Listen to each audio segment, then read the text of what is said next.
Suburban Sentinel here, having afternoon coffee with some of my feathered friends. Here come the big guys here. Anyway, this is a video response to a conversation that started with H2O Fowler, followed up by KGoat on leadership during SHTF. And I believe this is not only a very interesting topic, but it's an important one as well. First, allow me to establish some parameters. When I'm talking about leadership in this context, I'm referring to decisions at the top. Whether we're discussing a group of just a few people or thousands of people, we're talking about top-level decisions that potentially affect everyone in the group. Also, when referring to leadership for the purposes of this video, I'm talking about leadership by consent, not a situation where someone establishes power by virtue of force or the threat of force. This is government by the willing consent of the governed. In considering someone's opinion on any subject, it's helpful to have a little bit of perspective on their experiences and prejudices. As to leadership, here are mine. I am not a born leader.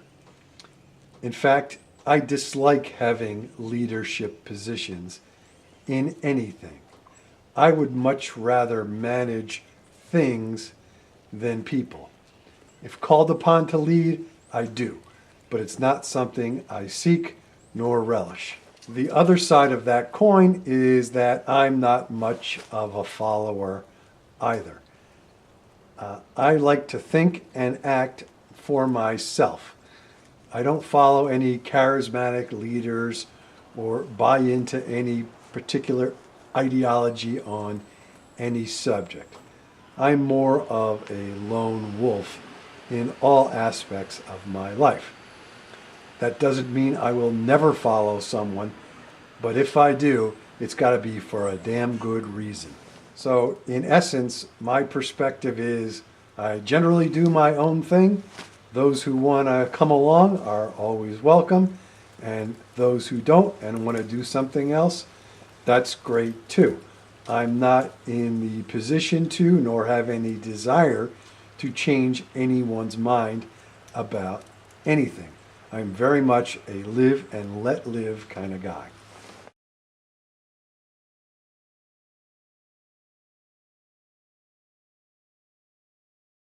Before discussing what types of people I would look for in an SHTF situation to lead, it may be really helpful to discuss some types of people that you would not want in leadership positions in those circumstances. Let me say at the outset that I have nothing against these types of people I'm going to review in a couple of minutes.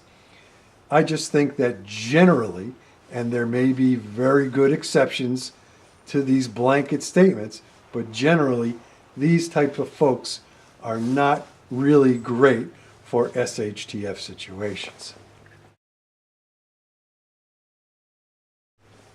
First, law enforcement personnel.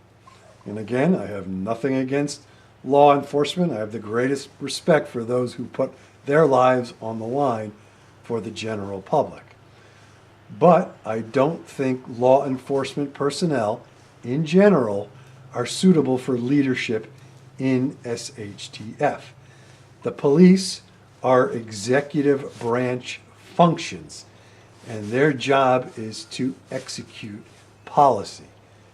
Generally, the police and law enforcement don't make policy. So, having expertise in enforcing the law doesn't automatically give one more than average abilities in creating the law. Second, the police are used to operating under normal circumstances where the rule of law is in place. That may not be so in an SHTF situation. The second type of background where I would prefer not to have leadership come from in an SHTF situation is the military. And again, I have nothing against the military. I have the utmost respect for anyone who is serving or has served their country. However, I don't think military experience is necessarily a good thing for leadership in SHTF. Military organizations are hierarchical, and virtually all of the decision making is top down. The military is usually mission specific as well. The mission is more important than the soldiers participating in the mission. In an SHTF situation, the people are the mission.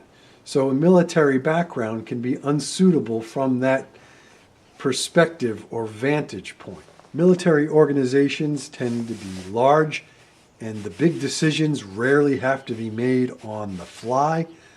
Plus, military units usually have vast logistical support networks. None of that will be available in an SHTF type situation. So that experience in the military might even be counterproductive. I'm not saying that military experience is bad in any way. I'm just saying it may not be suitable under these circumstances.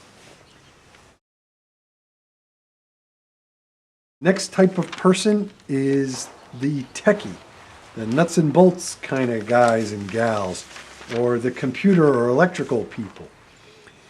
People who are into tech usually don't make very good leaders. A lot of them don't have the people skills that are best suited for leadership positions. Again, I'm not criticizing technical people. I'm kind of a nuts and bolts guy myself. I just believe in my heart of hearts that tech people should remain in their specific discipline and leave leadership to someone else in most cases. What happened to the turkeys? They took off. I guess they had a meeting. Anyway, another type of person, policy wonks, right? These are people who are highly educated and have a lot of theoretical knowledge. In my opinion, there's nothing wrong with education. My wife and I both have extensive educational backgrounds, but when it comes to leadership in an SHTF situation, you want someone with real-world practical experience.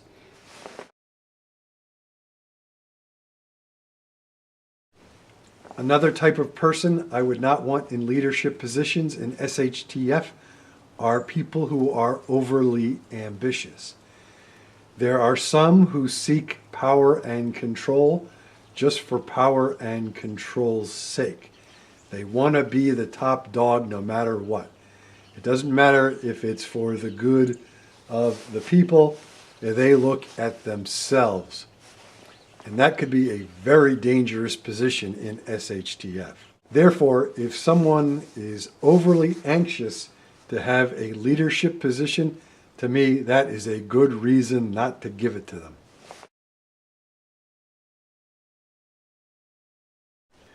Now that I've spent an inordinate amount of time talking about types of people I would not want in leadership roles during SHTF, the obvious question is what type of person would be a good leader?